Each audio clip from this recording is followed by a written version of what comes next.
follow it. Not everybody follows it. I'm not going to get up here and give you glorious stories. Many people don't want to follow it. But those who follow it, in addition to the counseling, they do much better. So these are the kind of foods we want to be eating. This particular food is, I'm gonna ask you, what you think is the common ingredient for this? Avocados, walnuts, flaxseed. Anybody know what the common ingredient for that is? Omega. There you go. Omega-3. Do you know that the research is just screaming with how omega-3 can help? And you really want to incorporate some type of omega-3 in your diet every day. Even if you don't have depression, omega-3 can help with your brain. I have stories upon stories that people taking omega-3 and seeing their depression and anxiety reduced. And what is the suggested amount? I learned this from a doctor that some of you all know. You know what it is? Tablespoons of flaxseed. Yes, very good. 2 to 3 tablespoons of brown flax seeds every single day. I have tell people to take that. They were kind of weary at first, but those who followed through tell me that they felt much better. Yes, sir. Like you know how much of the other stuff you have. That's a good point. I know more about the flax seeds. I do know that you don't want to overdo avocados. I know at least 2 to 3 of those a week. Walnuts, what I just suggest to people, whenever you eat nuts, to just do a handful. That's it, every single day. At least 5 times a day a week for nuts. So that, but I'm into suggesting the walnuts because I'm sorry, flax seeds, because I've just seen the results of that. You know what else flaxseed does? This is kind of an aside. I found this out accidentally.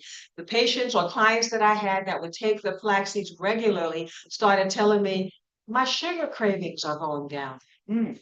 Mm. And I've never seen research on that, but I know someone else that used to make dessert all the time. And when they started doing that, the sugar cravings went down. So it's something that it does with the brain. I don't exactly know what, but flax seeds and omega-3 is very important. So we want to, Excuse me, yes. did you just say something more about, you said don't overdo the, what is overdoing? I've heard more than 2 to 3 a week is kind of too much. Really? Yeah, but I can't tell you the specific. You don't want to do because it's a heavy fat, and you want to be careful with that. But I can't tell you for sure.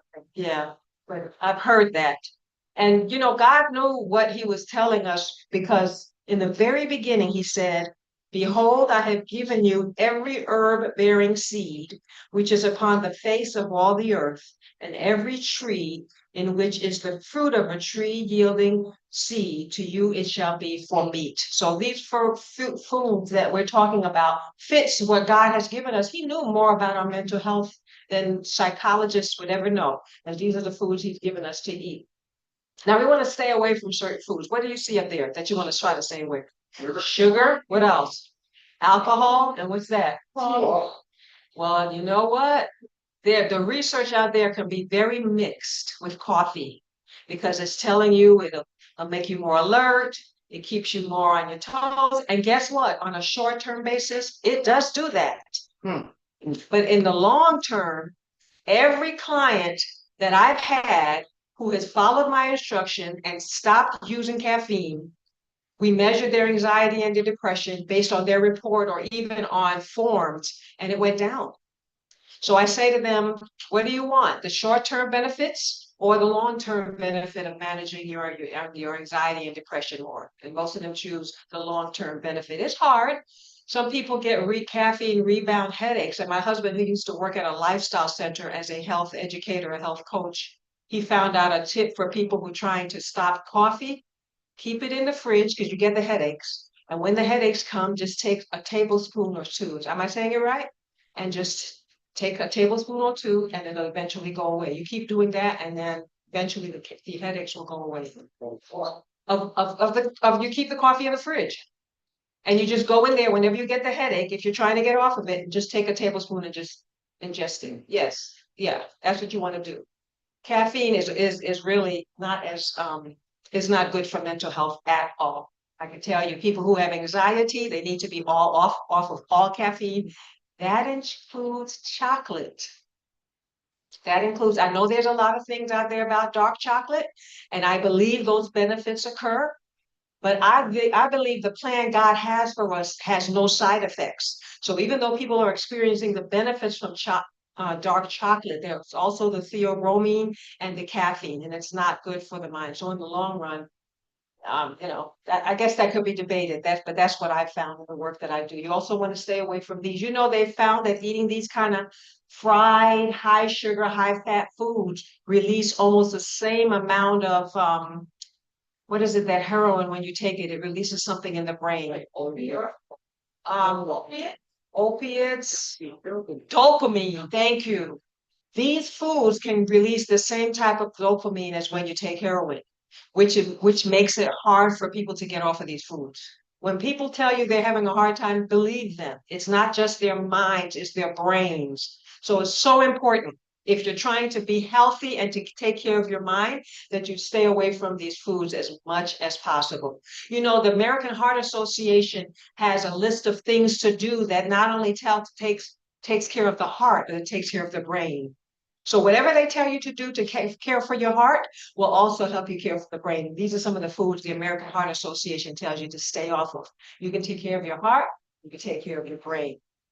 One study looked at 18,439 adults ages 20 and older, and the results reveal that a higher intake of sugar in the diet is associated with a higher prevalence of depression. Do you all know depression is going up higher and higher and higher?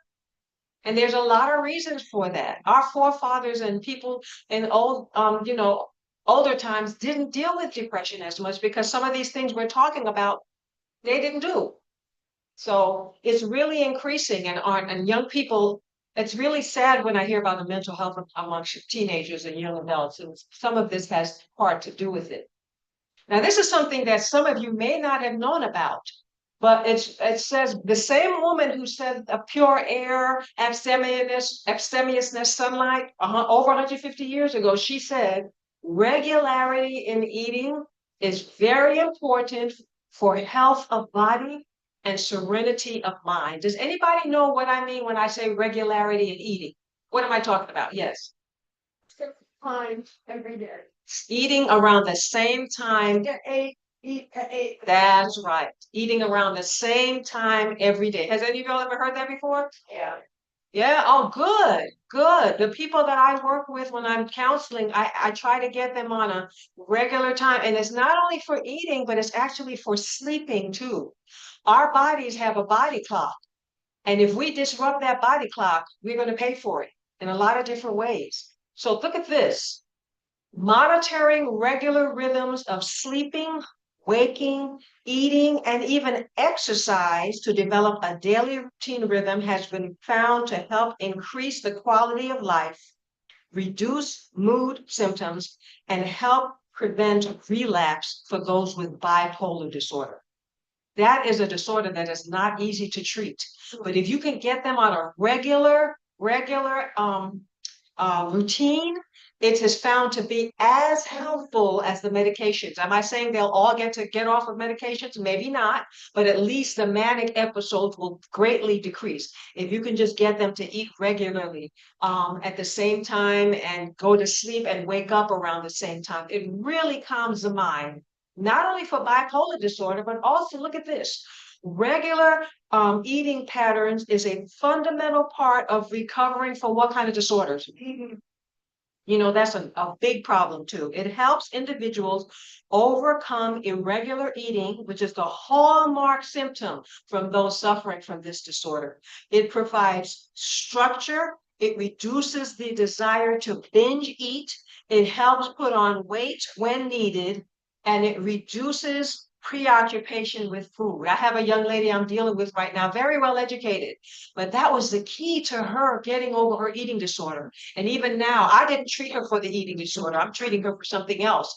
But she said she has to eat her meals. I think she eats her breakfast at 9 and her lunch at 2.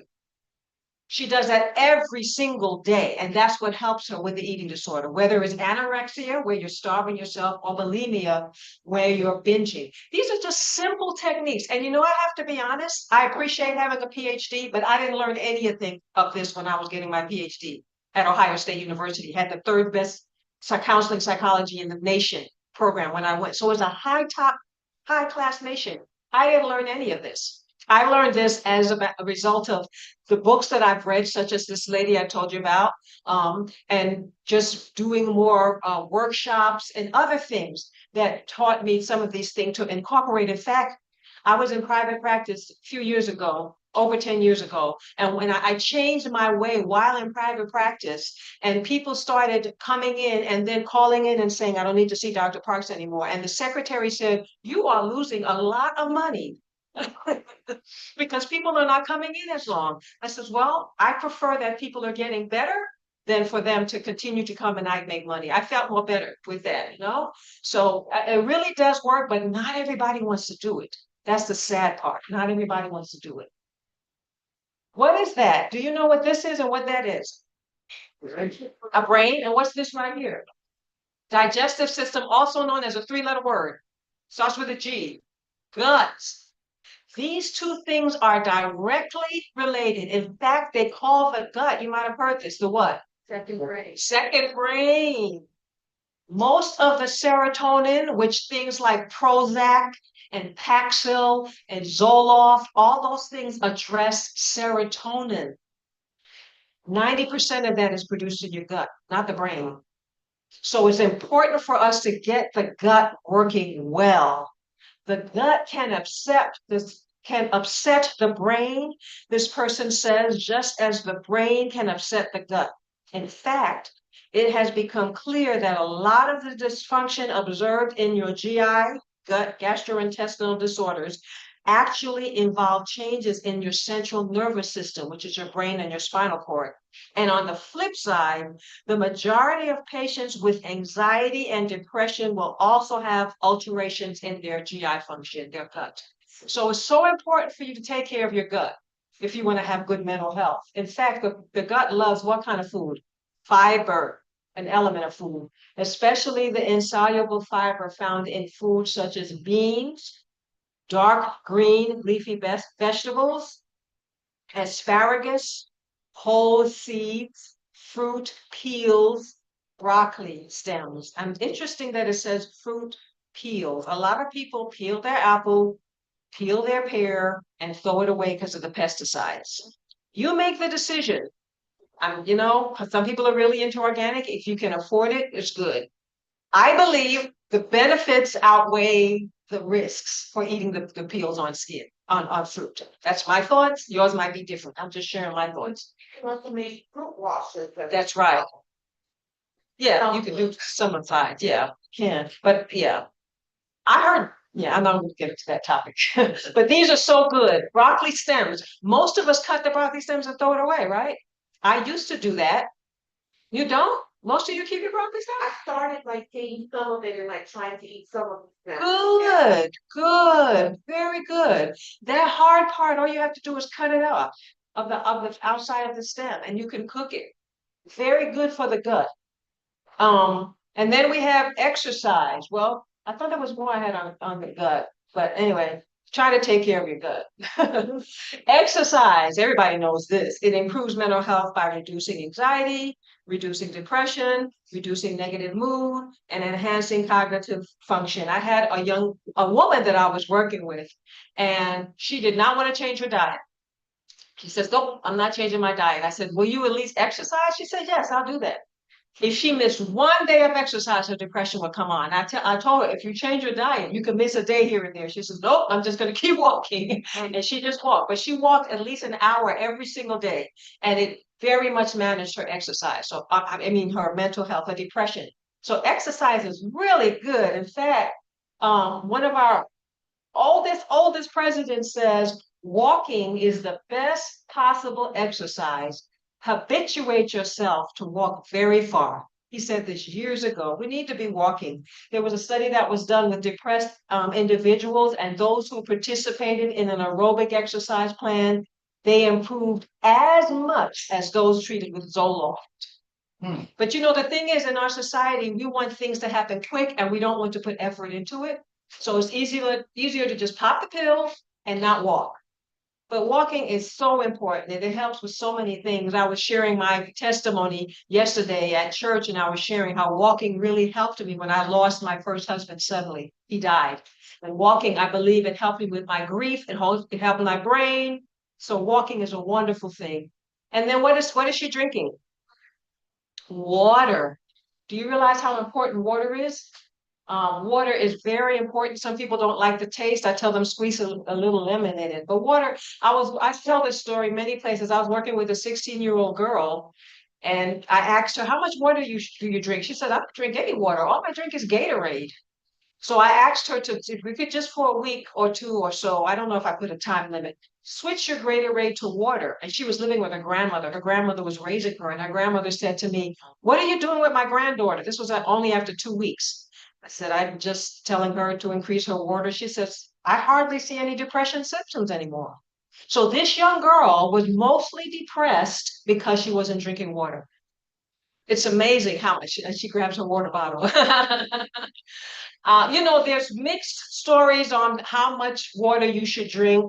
You know, some people say half your body weight. Some people say 8 glasses. Dr. Thrash, who founded a lifestyle center treating people naturally, she said something that I always remember. She said, as long as your urine is clear. Now, you know, medicines can make a difference, and sometimes your nutritional yeast and asparagus, but as long as your water is clear, you're good with the water. And so it's really important to drink a lot of water, you all. And the best time to drink water is like at least half an hour before you eat or an hour or two after you eat. Anyone can tell me why? What's that? One more time. Curbs your appetite. Curbs your appetite, but there's something else physiologically. What's that? Helps with digestion. Helps with digestion. That's right. When you drink water with your meals, it dilutes your digestive juices and it affects your digestion. Talk about taking care of the gut. It's really not important it's not helpful to drink when you eat. Half an hour before, 1 to 2 hours afterwards. And you won't find, some people have acid reflux just because of that, just drinking when they eat. So you want to do that. Let's just see a few more things about water. Digestion has been found to contribute to dehydration has been found to contribute to a number of mental and emotional concerns. For example, ADHD has been connected to dehydration in children when they choose sodas as their preferred drinks. Dehydration can also increase irritability, depress mood, and even anxiety. Water is necessary for the manufacture of various neurotransmitters, including serotonin. So you have to drink water for the serotonin to be produced, because the serotonin is what keeps your mood calm. And ADHD, that's a growing problem. I'm going to talk a little more about that later. This person right here is sleeping. Sleep is so important, and Americans are not sleeping enough. And some of you may be guilty of that, not sleeping enough, and that really affects your mental health. All these things I'm talking about, you don't have to be depressed or anxious to do these things. You cannot be depressed or anxious and still have bad mental health. Do you realize that? So you don't have to have that diagnosable disease. Look at this. If you know teenagers, teenagers who stay up late have a higher chance of being depressed or suicidal than teenagers who go to bed at an earlier time set by their parents, 10 p.m. or earlier. A lot of teenagers are suicidal these days. And you know, the research shows that between 10 p.m. and 2 a.m., there's some important things that happen in your brain. And if you're not asleep by that time, you miss out. All the young adults I work with, I put them on a schedule. They say, you are cramping my style. I can't have fun. I said, you have your choice. Either have fun or continue to deal with your depression. And so those who follow through, they do much better. I can tell you story after story. Being asleep by 10 p.m. Melatonin is highly produced during that time. And melatonin at night turns to serotonin during the day, which affects your mood. Growth hormone, which is not only good for growing people, it's good for a lot of other things. Being to bed at 10 p.m. I can't stress that enough, because I can tell you stories of depressed people who got much better by going to bed regularly by 10 p.m. There's important things that happen in the brain, so we need to do that, and we can see it can help with suicide too. I like this. What does that say? Without enough sleep, we all become too tall 2-year-olds. It affects us. We really affects how we behave and function during the day. So I want to encourage you to try to get some sleep. It'll really help your mental health. And turn off those electronics. People get into the bed and they have their phone, they have their tablet, they have the TV on in the bedroom, and it's not good for their mental health. I have talked to so many people when they tell me I have sleep problems, and I say, "What do you do right before you go to bed?" "Oh, I'm texting, or going through TikTok or Twitter or X as it's called now." I said, "Please, let's just do an experiment. For 1 week, I want you to try to put that away 1 hour before you go to bed. See what happens." They struggle, but those that do that, they sleep much better. Because what happens is the light through the computer, the light through the phone, it goes through a part of your brain called the reticular activating system. And that system says, "Stay awake, brain. Don't power down. Stay alert. Stay alive." And once you're getting that light, it's just telling that system to stay up, stay up. You want that system to power down so that you can have better rest. So it's important to be asleep by 10 p.m. So that means you need to get in earlier because it takes some time to fall asleep. What kind of music do you think she's playing? Classical music. I don't do this as much with my clients as I used to. I need to start back. But if you listen to 1 hour of classical music a day, it can do wonders for your brain, even if you don't like the music. It really can. So doing that, listening to the right kind of music can really help the brain. In fact, it's been found that calming music, such as classical music, was found to have a very calming effect on the body and cause the increase of endorphins. 30 minutes of such music was equal to the effective of a dose of Valium. Valium, just 30 minutes. I've known of people who've gone to the nursing homes and played the classical music for people with dementia and all that. Classical music, and if you are into religious music, hymns are pretty much written similar to classical music. So it's so important to listen to the right kind of music. You don't want to listen just to the music that you enjoy. You want to listen to the music that's going to help you care for your brain. And this is real hard for young people. I'll tell you that now. They do not want to listen to classical music. But I just can tell you what that has. TV is something else that's really affecting us. It's been found by research. For every hour a day, on average, children watch television, their risk of being diagnosed with ADHD is increased by 10%. Every hour. If a child watches 5 hours a day, he or she has a 50% risk of developing ADD. Watching television also increases your risk of Alzheimer's disease. Let me tell you a story. I was doing a workshop like this, and I don't necessarily treat children, but the mother came to me and says, "Oh, could you please help me? They're getting ready to put my child on Ritalin, and I don't know what to do." I said, "I don't usually work with children, but here are some things you could do. I want you to get them off of the TV for several weeks. And the time they were on TV, I want them to get outside. I want you to put the omega-3 in their diet, and I want you to give them more plant-based foods." About 2 or 3 months later, she called me in my office and was telling me the teachers are saying that her son's attention is so much better, and they don't have to put him on regular. So diet and all of that can really help. I'm gonna stop for a minute as we pass this down because it's distracting. Does everybody have the food? All right. All right, you do now. Okay.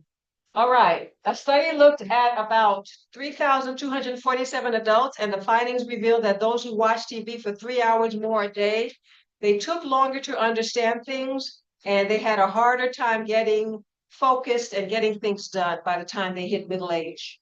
So watching TV earlier can affect your middle age. Those of you who are not middle age yet, and even if you are, watch how much you watch TV.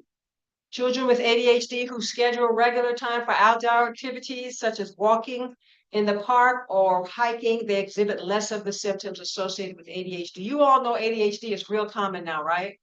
I heard somebody, this is not funny. I can't say this because one person showed me their belt and told them this is how they deal with ADHD.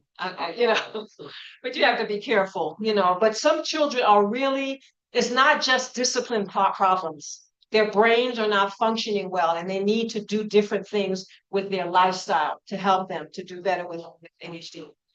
TV you were mentioning earlier, there was, there's different sort of programming.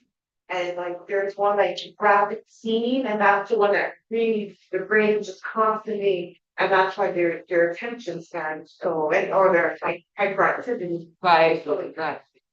their brain is so stimulated. That's entertainment TV. Yeah. Entertainment TV, that's what it does.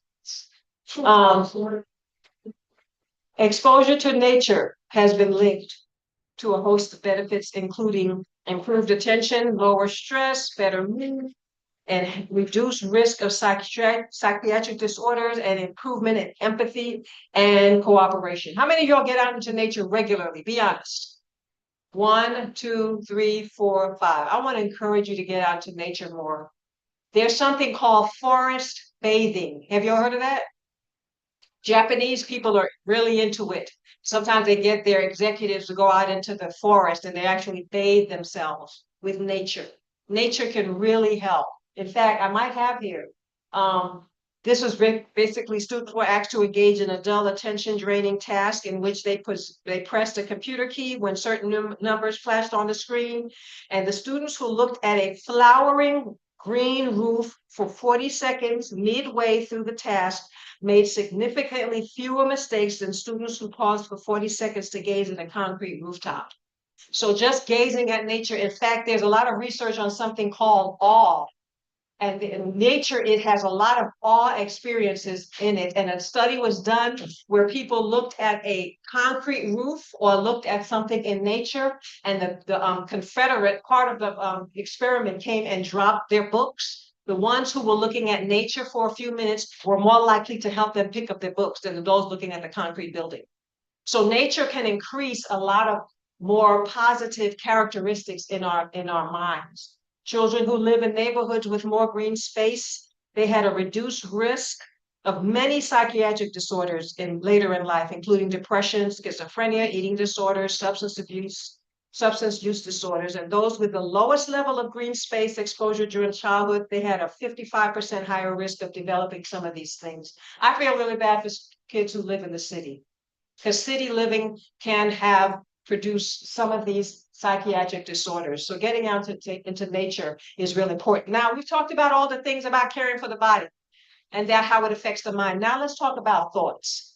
This psychiatrist, neuropsychologist said, read it with me. What we think is killing us. I'm getting some audience participation. What do you think he means by that? What we think is killing us. Those of you who were in the workshop yesterday should be able to answer this. What's that? Who said that? Yes, attitude. And what do you mean? You're just throwing out attitude. How's it killing us?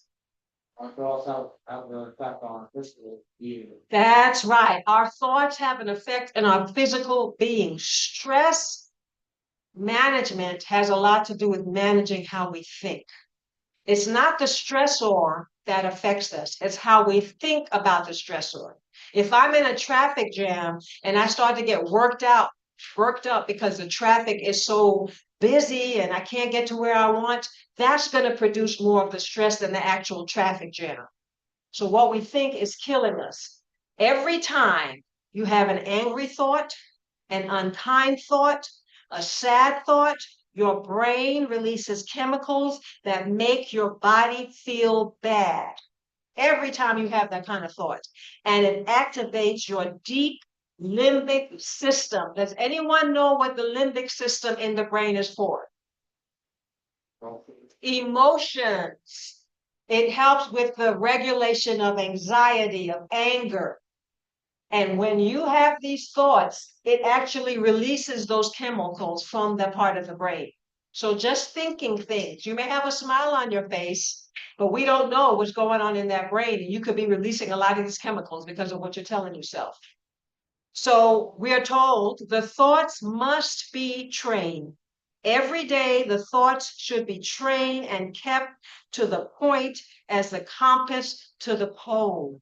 I do something with my clients called cognitive behavior therapy, CBT, and I work with them on learning what thoughts they're thinking that's affecting them negatively and learn how to replace those with more. I don't use the word positive thoughts. I use the word realistic or truthful thoughts. There's a difference. Sometimes you can't tell yourself something positive, but you can tell yourself something truthful. Example, I hate this. I don't like when this happens, but it's going to be okay. That's not necessarily positive, but it's truthful. In fact, if you ever want to get a book, a good book is called Telling Yourself the Truth. And it talks about misbeliefs and lies. And a lot of us get ourselves in trouble because we tell ourselves lies. If my husband leaves me, I won't be able to live. That's not true. It may be hurtful. When she does this, I can't stand it. Yes, you can. But What did you call this kind of? cognitive behavior therapy, CBT. This is one where it deals with your thoughts. Sometimes I have people just for a week write down the thoughts you're telling yourself, and you will be amazed what you say to yourself. I hear some people saying, in fact, my husband was funny. I would say, that was really dumb of you, Magda, what you just did. He said, stop talking to my wife like that. So, you need to be careful what you tell yourself. I am so stupid.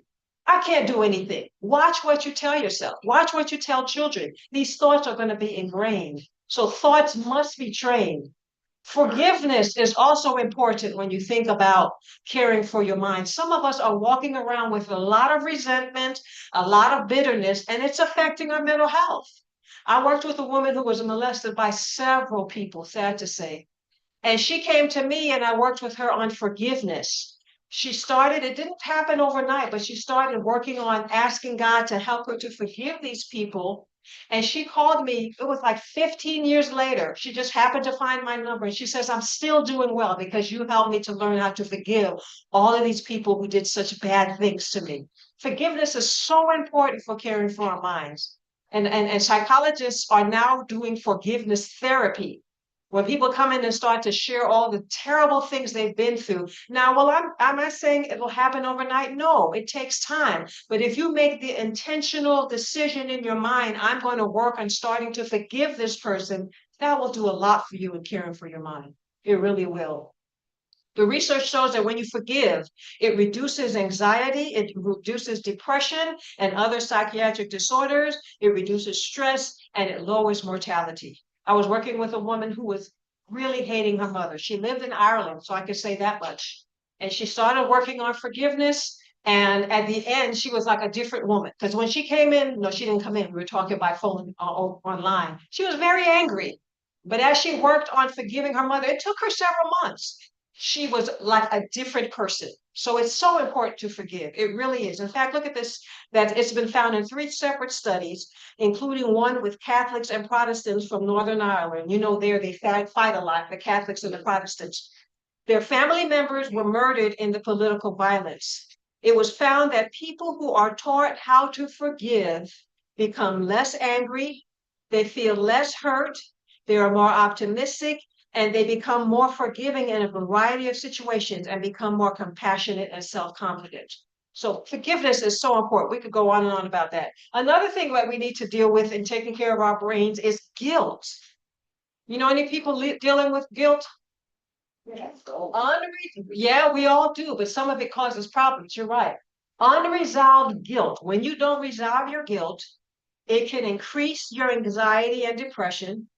It could lead to self-condemnation, which erodes your self-worth, and it could lead to punishment or addiction. Some people are struggling with addictions because they're trying to cover their guilt. And it's good to be able to, that's why I love the Bible. There's many things in the Bible that has psychological benefits. There is one in 1 John 1:9 that says, if we confess our sins, he is faithful and just to forgive us of our sins and cleanse us from all unrighteousness. So confessing sins, dealing with guilt, can do a lot for the mind, for the brain. It's so important. And there are people walking around with a lot of false guilt. Do you all know the difference between false guilt and true guilt? True guilt, someone said yes. Okay, good. True guilt will lead you to make changes. If you're feeling guilty and just, "Oh, I feel so bad, I feel so bad," that's not true guilt. True guilt will cause you to make a change. False guilt will cause you to just beat yourself on the head all the time. Just go around beating yourself on the head. And that's the kind of guilt that will cause psychiatric problems. There was a woman, I was doing another workshop, and she came to me. I said, "I feel so much guilt because I didn't raise my children in the right way. What can I do?" And I didn't get to talk to her long, but I like to give people Bible verses. And I told her, go and read Psalms 51 and Psalms 32, where David, when he did something with Bathsheba, killed her husband and took her as his wife. She read that, and I am not lying to you all. I saw her the next day, and she was like, a light was around her face. She said, "I read those chapters, and God has just freed me from my guilt." So guilt can do wonders to relieve us. But you know what? Guilt, the right kind of guilt, is not bad. It has some positive effects. When you have the right kind of guilt, it can provide a strong motivation to do what? You don't want to stay away from guilt. That's not what I'm telling you what to do. I'm telling you what to do with it. It can also correct or make up for wrong, and it can encourage behaving responsibly. If you don't feel guilt, you won't do these things. You heard of sociopaths or psychopaths? They don't feel guilt. And that's why they end up repeating their behavior. They don't have a working conscience. Now, some of us, our conscience works a little too much. You ever met people? "I'm sorry. Oh, I didn't mean to do that. I'm so sorry." Those are falsely trained consciences, a lot of false guilt. People who are always apologizing. These people most likely learned in childhood to feel guilt about things that they didn't need to feel guilty about. So you want to have a guilt that works well, a guilt that leads you to change and doesn't just beat you on the head. Does that make sense? All right. So forgiveness, guilt, and then gratitude. I talked about this yesterday. You can never go wrong with expressing gratitude because it improves your sleep, it decreases depression and anxiety, it helps regulate your emotions, it protects you from the negative effects of stress, and it helps you feel more connected to each other. Or to other people. I told the story yesterday, so sorry, y'all, I'm going to repeat it again. They did an experiment with some students, and they had them fill out a mood survey. And then they said, "I want you to call somebody who you've never expressed thank you to." So some of them called people, some of them visited them, some of them wrote them a letter. And after a couple of weeks, they came back and they filled that form out again, and their mood was very high just by expressing gratitude. When I lost my husband suddenly, 15 years ago, was it? Every Friday night, I would take out a journal and write all the things I was grateful for. Through the tears, I would write, "God, you did this for me this week. You helped me with this. You helped me do that." And I know that was part of my healing. Just being able to I did it once a week. Friday night, I would just take that time and just express gratitude to God. So between that and the walking and the support I got from my church, I knew that pulled me through that situation. So gratitude, learn how to express that more. We are told he is a wise man who does not grieve for the things he has not, but rejoices for those which he has. That's gratitude. And so I want to end and talking about a few things spiritually. The benefits of prayer. Prayer has some effects on our brain, talking about caring for the mind. When we pray, it activates the brain region related to focus and compassion. That actually has an impact on that brain, part of our brain, that helps us to be more focused and helps us to be more compassionate. And that's the prefrontal cortex, which deals with decision making and moral decisions. And then another part of the cortex called the anterior cingulate, which is important for empathy, emotional regulation, and compassion. How many of you all pray regularly? Not just when you need God to help you. That's what I find, that some of us only run to God when we feel that we need him. And this is the type of prayer we're talking about here that's regular and focused. We want to do that. Prayer also reduces stress and anxiety. Studies show that people who practice prayer, they show reduced emotional reactivity when faced with stressful situations. They don't react as much emotionally. So prayer can really help with stress and anxiety. And I'm sure some of you can testify to that. Prayer also strengthens emotional resilience. Yesterday, we talked about resilience. Prayer promotes feelings of hope, peace, and meaning, which strengthens the brain against depression and trauma-related effects. Prayer can help with trauma. That's a big buzzword these days. Oh, I've been through trauma. I have people coming to me now. You know, when I first started counseling over years ago, I'm not going to tell you how many years because you know how old I am. But when I first started counseling, nobody knew about trauma. But nowadays, everything is due to trauma. You have 15-year-olds coming, oh, you know what? I have to deal with my trauma. You know, I think it's overused, to be honest, but I do believe there's some people who go through some serious trauma effects, and prayer can help with that. Praying about what you've been through. Prayer also strengthens, oh, now I'm looking at Bible study. I'm sorry. Bible study. It's important to read the Bible because it strengthens cognitive function. Reading, reflecting, and applying scripture can engage the area of the brain that's responsible for memory and recall, which is the hippocampus. It can strengthen the language and comprehension in the temporal lobe, and it actually can help with moral reason and focus, the prefrontal cortex. Read your Bible. I have to get a lot of Christians that I work with to read the Bible more. They do not read the Bible enough. I encourage you every day to read some verses. I like to tell people to start with actually the Gospel of John, because that's the gospel where you see a lot about the love of God. I encourage you to read your Bible regularly if you want to have true caring for the mind. Read the Bible and pray daily. When you read and study the Bible, it reduces stress and I should say stress and activity. Take out the and. Studies have shown that people who engage in regular religious reading have lower levels of anxiety and depression and greater well-being. Another story just came to my mind. This woman was in this relationship with this gentleman, and he was in and out of jail. No good person. I'm sorry to say this. And she was like, I want to break up with him, but every time he gets out of jail, I get back with him. And I asked her, what shows do you watch mostly? She said, Jerry Springer and some of these other. I said, okay, we're going on a TV cast. And in place of that, I want you to read Proverbs. She came back the first week. She says, this is so boring. I said, keep doing it. Just keep doing it. She did it for a few weeks. And she told me she broke up with her boyfriend and will not be going back with him. She said, what happened? I said, you're feeding your brain with more healthy things by reading the Bible. And so she was able to make better decisions because she was reading the Bible. The Bible was having an impact on her brain and helping her to make better decisions. So sometimes if you're in a bad relationship, read the Bible more. You need to do more than that.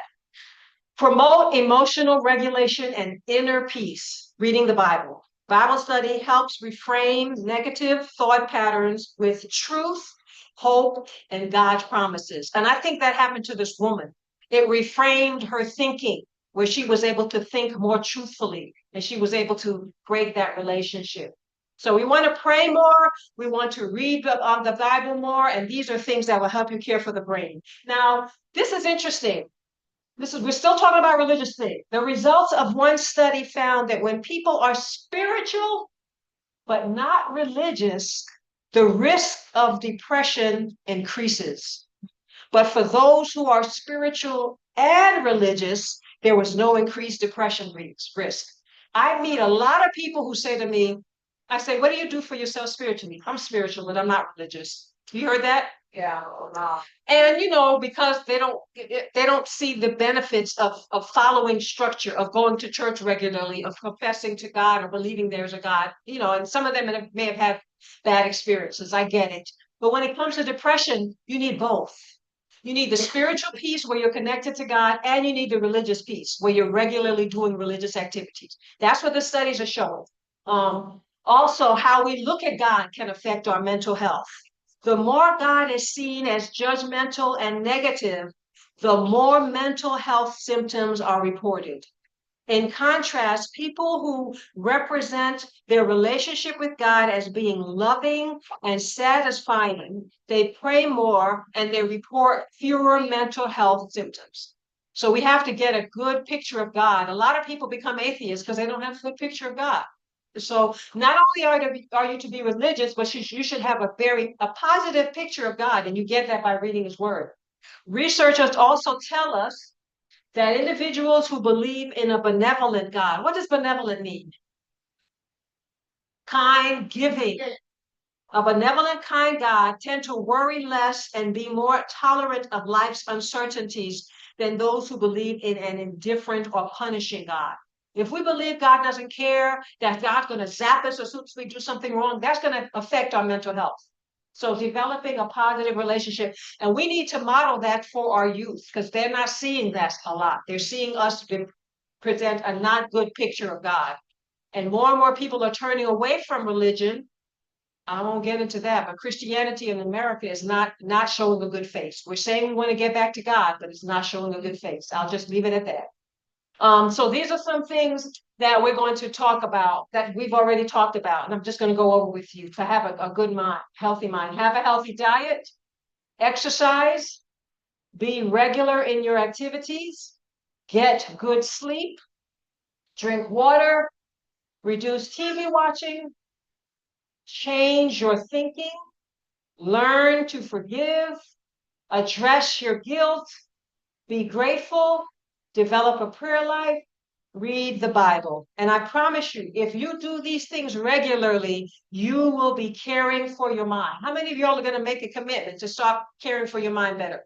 I'm sure each of us have areas that we can work on to be able to do better. So I'll end with this Bible verse that says, read it with me. Thou wilt keep him in perfect peace, whose mind is stayed on thee, because he trusted in thee. Trusting in God, very important for caring for your mind. So I hope that this was beneficial, was it? In terms of caring for your mind? And you will also experience some physical health benefits by doing these things as well, right? Now we're going to end asking any questions. I don't have a second statement. You said, oh, I'm going to do some changes. Yes. This morning, my husband and I were speaking, and I said the words yet. I said, oh, Good. yeah. Good. You all might not know what she's talking about, but yesterday I talked about something called growth mindset. And sometimes we say, I can't do this, or this is not going to get better. But that three-letter word, Y-E-T, yet makes a big difference. Meaning, if you say, I can't change this, yet. This is not getting better, yet. So she added that. She saw that makes a big difference for her. So saying yet is important.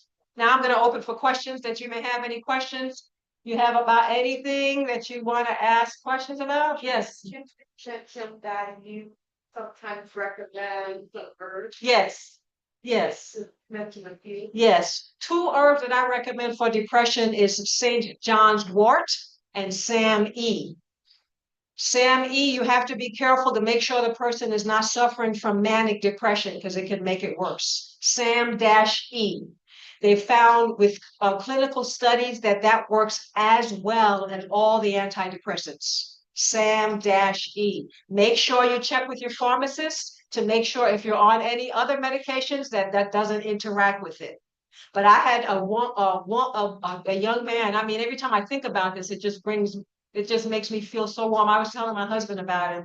He lived in Luxembourg. That young man was so depressed when he started working with me. He had tried to kill himself. And he did some of these things, but he started on the SAM-E, and the way I wish I had taken a video of him when we started out and then when he ended. He said, I never thought that I could feel better. I never thought that I would enjoy life again. But he started doing some of these, but he especially started the SAM-E. And he thanked me profusely.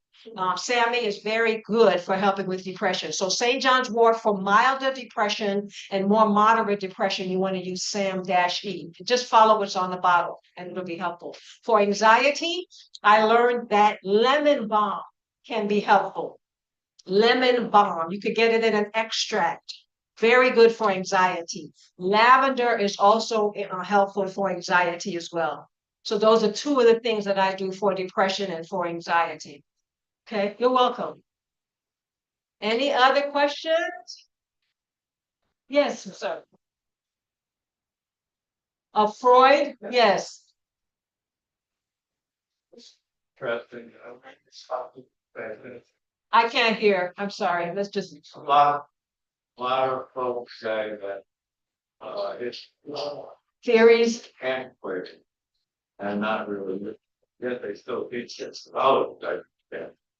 Well, he must have, known something because his nephew used to sit and listen to this all the time. Yes. We know this. I've heard about his nephew's missing today. I don't know if I.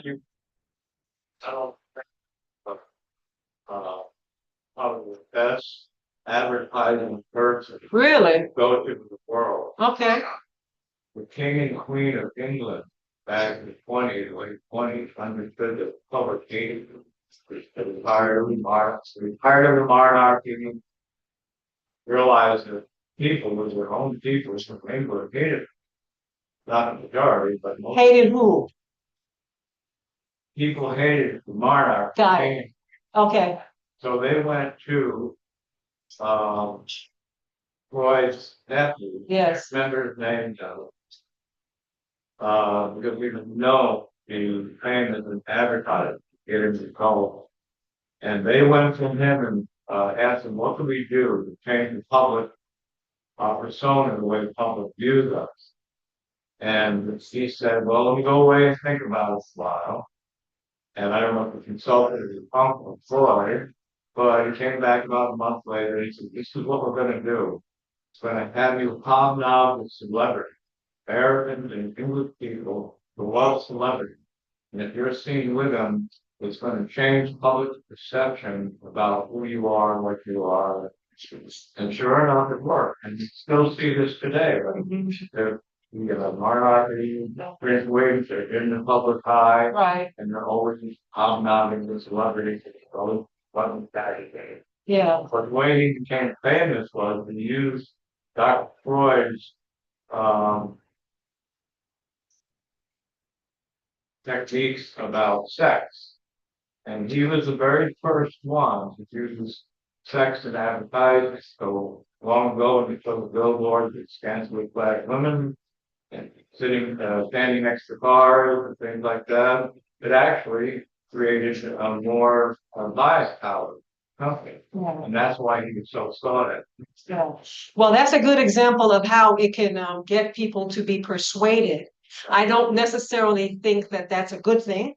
I think it's helped them. The problem I have with Freud and many others, first of all, one thing is that research has not confirmed his methods, number one. And number two, he says that sex and aggression is the basic instincts for human being. And studies are showing that there are much more things that motivate us than just sex and aggression. I believe nobody is all bad. So I believe the nephew might have benefited from his teachings, but overall, people who use Freud's methods in therapy, they're in it for 10, 20, 25 years. That lets me know something is wrong there if they have. So I hear what you're saying about how the nephew might have been helped, but there's a lot of aspects of Freud's theory that even goes against what we believe as Christians. So we have to be able to measure all of the things that he says. Okay. Yeah.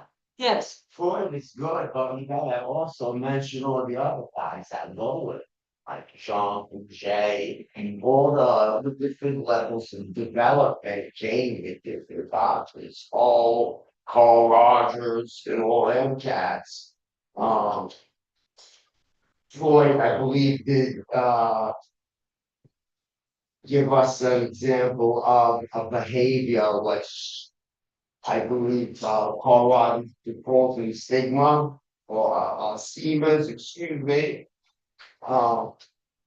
Freud did prove that when we're born with basic instincts. Yeah. One of the instincts was to suckle. He called that a sexual act. It's actually, it is, it's an intimate act, and not a sexual act as most people will think. Yeah. Yeah, again, a lot of these things, nobody is all bad. They do contribute things, but most of Freud's theory is not helpful, believe it or not. He gave us some understanding. Like he was the first person outside of the Bible that helped us understand that what happens in childhood affects adulthood. Yeah. We know that, but some of his psychosocial stages and all that has not been confirmed by research. And a lot of people today feel the same way. Yeah. And I do agree with a lot of his research. I mean, when I first Research, actually. well, what His theory. his Yeah. theory. When I first learned about Freud, I was appalled about it, you know, how can you talk about this? But until I learned about and got further into studying and developing, it started that they layer each other. You can't understand one without understanding the other. Freud and Carl Rogers came from two different perspectives. I Yeah, love Carl Rogers. yeah, I like his stuff a little better, yeah. Anybody else? Yes, my mind would say. Mental health and addiction. How do you prove that?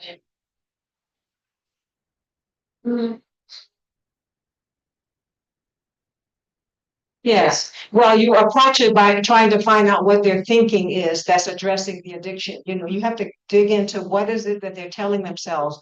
And all of these things that I just mentioned can be very helpful for addiction. The problem is getting them to do it. Yeah.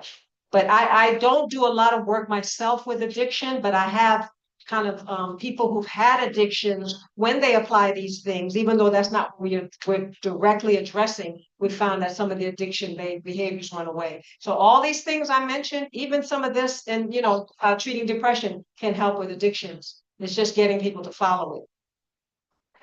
Kiwi, your hand up again? Very powerful. Wow. But even Jesus mentioned it now. When he said, you heard it long ago, that's it. Yeah. It's it. But I found it very small to people looking at what way the voters didn't go. That's so powerful because without the thought first, the action is sort of linear in the sense that thought comes first and the act will be in the manifestation of the thought. Right. That's very, very strong. Yeah, it is. Our thoughts affect us and our behaviors. It's very true. Any other comments or questions? Did y'all understand all of this? Yeah. All right, great. Well, we thank you for coming and if you're interested in this, we'll have this available afterwards. And God bless each of you. Thank you. Was everyone blessed? Yeah. Praise the Lord. Sorry. Has everyone been served? Yeah. Everyone has food? Okay, there's food coming for the system there. And first God. Who did not receive, can I see this? Who did not receive one of these books? Okay, so we're giving these books out as a gift. And here's another thing, there's a form that or survey rather that's going to go around. Feel free to fill it out. Help us understand what you might be interested in and different programs that we can put on here at the church. So how many want to see more programs like this? Okay, praise God. Praise God. All right, so we're going to have the survey passed around.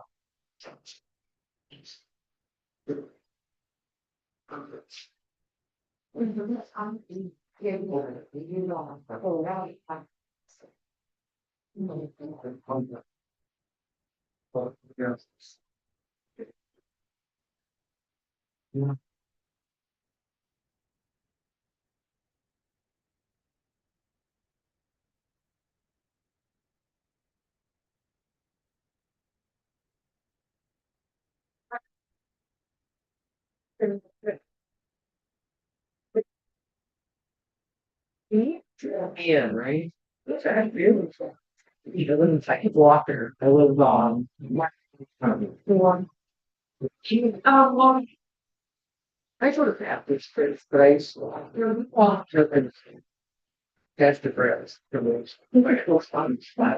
That's all. Definitely.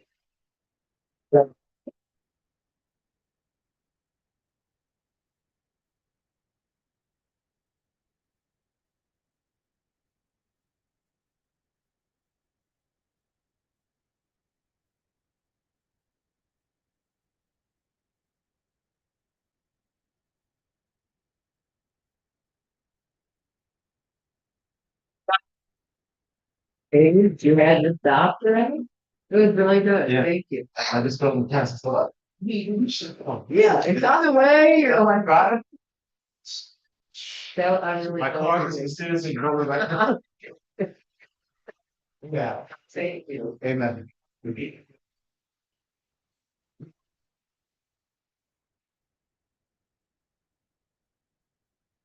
Yeah.